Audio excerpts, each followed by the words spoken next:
আসসালামু আলাইকুম, সবাইকে স্বাগত জানাচ্ছি আমার দেশ টপ নিউজে। আপনাদের সঙ্গে আছে আমি হুমায়রা নাওচিন।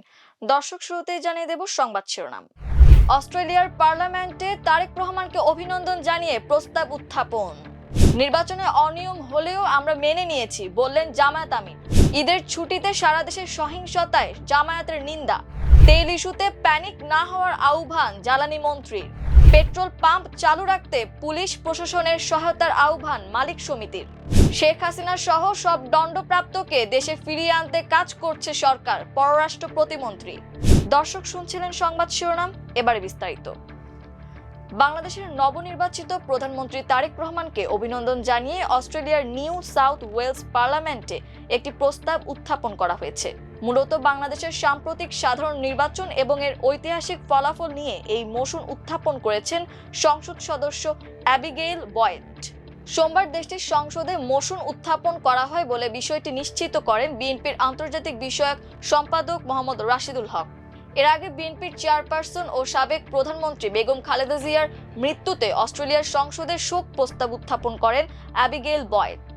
অস্ট্রেলিয়ার এমপি অ্যাবিগেইল বয়েড তার প্রস্তাবে 2026 সালের 12 ফেব্রুয়ারি অনুষ্ঠিত বাংলাদেশের 13তম সাধারণ নির্বাচনকে গত কয়েক দশকের মধ্যে অন্যতম শান্তিপূর্ণ, গণতান্ত্রিক এবং বিশ্বাসযোগ্য নির্বাচন হিসেবে অভিহিত করেছেন। প্রস্তাবে উল্লেখ করা হয়, 2024 সালের জুলাই মাসে ছাত্র জনতার অভ্যুত্থানে শেখ হাসিনার 15 বছরের স্বৈরাচারী শাসনের পতনের পর এটি ছিল প্রথম নির্বাচন। এই নির্বাচনে তারেক রহমানের নেতৃত্বে বাংলাদেশ জাতীয়তাবাদী দল বিএনপি ঐতিহাসিক 2/3 সংখ্যাগরিষ্ঠতা অর্জন করে বিজয়ী হয়েছে। বিরোধী দলীয় নেতা ও জামায়াতের আমির ডাক্তার শফিকুর রহমান বলেছেন, নির্বাচনে অনিয়ম হলেও আমরা মেনে নিয়েছি, দেশটা অচল না হোক। আপনারা যদি সঠিক ধারায় ফিরে না আসেন তাহলে সারা দেশের মানুষ কিন্তু জুলাই যোদ্ধা, এ মানুষ আপনাদের ক্ষমা করবে না। সোমবার দুপুরে মৌলভীবাজারের কুলাউড়ার ভাটেরায় সাংবাদিকদের সঙ্গে তিনি এসব কথা বলেন। জামায়াত আমির বলেন, ঈদের সময় যাত্রীরা টিকিট কিনতে গিয়ে দেখেছেন অব্যবস্থাপনা, বিশৃঙ্খলা, দুর্নীতি ও চাঁদাবাজি। যে আশা নিয়ে আত্মীয় স্বজনদের সঙ্গে দেখা করবে, সেমাই খাবে, সে আনন্দ এখানে মাটি হয়ে গেল। তিনি বলেন, মন্ত্রী বলেছেন অতিরিক্ত ভাড়া ফেরত দেওয়া হবে। এত মানুষ ঢাকা ছেড়েছে, তাদের টাকা ফেরত দিতে তাদের পাবেন কিভাবে? ডাক্তার শফিকুর রহমান বলেন, সরকার বিরোধী দলীয় নেতাকে যে বাড়ি দিয়েছে সেই বাড়িতে থাকবো না, এটি ব্যবহার করব দেশের প্রয়োজনে। সেখানে বিদেশি মেহমানদের নিয়ে কথা বলবো, শুধু রাষ্ট্রের কাজে এটি ব্যবহার করা হবে। তিনি বলেন, সরকার থেকে চাঁদাবাজি করতে হয় না, আমরা সরকারের কণ্ঠে শুনতে চাই। আর বাংলাদেশে চাঁদাবাজি হবে না, মানুষের উপর জুলুম হবে না। যদি সরকার এটা করে, আমরা সরকারের সব ইতিবাচক কাজে সহযোগিতা করব, সমর্থন করব। কিন্তু যে পদক্ষেপ জনস্বার্থের বিপক্ষে যাবে আমরা তার প্রতিবাদ করব, না মানলে প্রতিহত করব। ঈদের ছুটিতে সারা দেশে আইন শৃঙ্খলা অবনতি, বিএনপির হামলা, সংঘর্ষ ও হত্যাকাণ্ডের নিন্দা ও প্রতিবাদ জানিয়ে বাংলাদেশ জামায়াতে ইসলামী সেক্রেটারি জেনারেল ও সাবেক এমপি মিয়া গোলাম পরোয়ার বিবৃতি দিয়েছেন। সোমবার বিবৃতিতে তিনি বলেন, গত 21 মার্চ পবিত্র ঈদের দিন ও ঈদের ছুটিতে মানুষ যখন আনন্দ, দোয়া ও ইবাদতে নিমগ্ন ছিল, ঠিক সেই সময় দেশের বিভিন্ন স্থানে বিএনপির সন্ত্রাসীরা হামলা ও সংঘর্ষে লিপ্ত হয়। এসব ঘটনায় চুয়াডাঙ্গায় 2 জন, সিরাজগঞ্জে 1 জন, বরিশালে 1 জন এবং পাবনায় 1 জন নিহত হয়েছেন। এছাড়া এসব হামলা, লুটোতরাজ ও সন্ত্রাসী কর্মকাণ্ডে কয়েক ডজন মানুষ আহত হয়েছেন। আমি এই খুন ও সন্ত্রাসী হামলার তীব্র নিন্দা ও প্রতিবাদ জানাচ্ছি।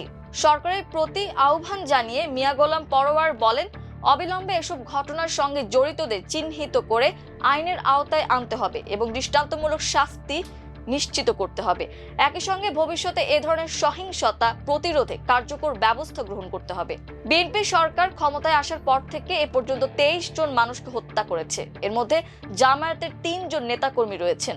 আমরা সব হত্যাকাণ্ড ও সন্ত্রাসী কর্মকাণ্ডে সুষ্ঠু তদন্ত এবং দোষীদের বিচারের আওতায় আনার জন্য সংশ্লিষ্ট কর্তৃপক্ষের প্রতি জোর দাবি জানাচ্ছি। দেশে জ্বালানি তেলের সরবরাহ স্বাভাবিক আছে উল্লেখ করে বিদ্যুৎ, জ্বালানি ও খনিজ সম্পদ মন্ত্রী ইকবাল হাসান মাহমুদ টুকু বলেছেন, জনগণকে প্যানিক না হওয়ার অনুরোধ করছি। সোমবার দুপুরে সংবাদ সম্মেলনে এ আহ্বান জানান তিনি। মন্ত্রী আরো বলেন, এই সরকারের নেতৃত্বে ভর্তুকি দিয়েও তেল আমদানি অব্যাহত আছে। ঈদের কারণে গত 2 দিন সরবরাহ বন্ধ থাকায় জনগণকে একটু চাপ পেতে হয়েছে। গত বছরের তুলনায় 25 ভাগ বেশি তেল আমদানি করা হচ্ছে জানিয়ে ইকবাল হাসান মাহমুদ টুকু বলেন, সবাই তেল পাবে, জনগণকে প্যানিক না হয়ে প্রয়োজন অনুযায়ী তেল নেওয়ার অনুরোধ জানাচ্ছি। জ্বালানি তেলের সরবরাহ কম ও ভোক্তার চাপ বাড়ায় নিরাপত্তার ঝুঁকি মোকাবিলায় পুলিশ প্রশাসনের সহায়তায় পেট্রোল পাম্প চালু রাখার আহ্বান জানানো হয়েছে। সোমবার দুপুরে এক বার্তায় এ আহ্বান জানান Bangladesh petroleum dealers, distributors, agents and petrol pump owners অ্যাসোসিয়েশনের আহ্বায়ক সৈয়দ সাজ্জাদুল করিম কাবুল। তিনি বলেন, বর্তমানে বিশ্বব্যাপী ইরানকে ঘিরে যুদ্ধ পরিস্থিতির কারণে জ্বালানি তেলের ডিপোগুলো থেকে চাহিদা অনুযায়ী সরবরাহ পাওয়া যাচ্ছে না। এমনকি সাময়িকভাবে সরবরাহ আরো ব্যাহত হওয়ার আশঙ্কা রয়েছে, অর্থাৎ চাহিদা থাকলেও সরবরাহ দেওয়া সম্ভব হচ্ছে না। এছাড়া দেশের সব ফিলিং স্টেশনে মোটরসাইকেল চালক সহ সাধারণ ভোক্তাদের ভিড় বাড়ছে। বিভিন্ন স্থানে স্টাফদের মারধর ও ফিলিং স্টেশন ভাঙচুরের ঘটনাও ঘটছে বলে উল্লেখ করা হয়। এমন পরিস্থিতিতে স্থানীয় পুলিশ প্রশাসনের সহযোগিতা নিয়ে পাম্প চালু রাখার নির্দেশনা দেওয়া হয়েছে। যে কোনো অনাকাঙ্ক্ষিত ঘটনা এড়াতে কারো নির্দেশের অপেক্ষা না করে কর্মরতদের নিজ নিজ নিরাপত্তা নিশ্চিত করার পরামর্শ দেওয়া হয়। দেশের সব জেলা প্রশাসক ও পুলিশ সুপারদের কাছেও এই চিঠি পাঠানো হয়েছে বলে জানা গেছে।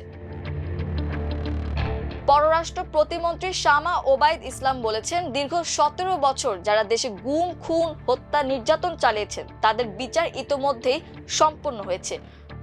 দণ্ডপ্রাপ্ত শেখ হাসিনার সহ সব দণ্ডপ্রাপ্তদের দেশে ফিরিয়ে এনে দণ্ড কার্যকরের জন্য কাজ করছে বিএনপি সরকার।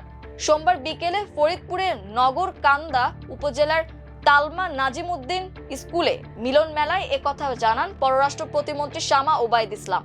তিনি বলেন, মধ্যপ্রাচ্যে চলমান যুদ্ধ পরিস্থিতিতে এখন পর্যন্ত 5 বাংলাদেশি নিহত হয়েছেন। পরিস্থিতি বিবেচনায় বিভিন্ন দেশ থেকে প্রবাসীদের দেশে ফিরিয়ে আনা হচ্ছে। পরবর্তীতে আরো প্রবাসী পর্যায়ক্রমে ফিরবেন। শামা ওবায়দ ইসলাম বলেন, আমাদের মিশনগুলো প্রবাসীদের সঙ্গে যোগাযোগ রাখছে। তারা যেন নিরাপদে থাকতে পারে সেটি দেখার চেষ্টা করছি। আশা করি এই যুদ্ধাবস্থা দ্রুত শেষ হবে। বাংলাদেশ চায় সমস্যার সমাধান কূটনীতি ও আলোচনার মাধ্যমে হোক। ইতোমধ্যেই বিশেষ ফ্লাইটে প্রবাসীদের দেশে ফিরিয়ে আনা হয়েছে। পর্যায়ক্রমে আরো প্রবাসী আনা হবে। যারা ফেরত আসতে চান তাদের আমরা ফিরিয়ে আনার প্রস্তুতি রেখেছি। দর্শক, এই ছিল আমার দেশ টপ নিউজে। এতক্ষণ আমাদের সঙ্গে থাকার জন্য অসংখ্য ধন্যবাদ। আল্লাহ হাফেজ।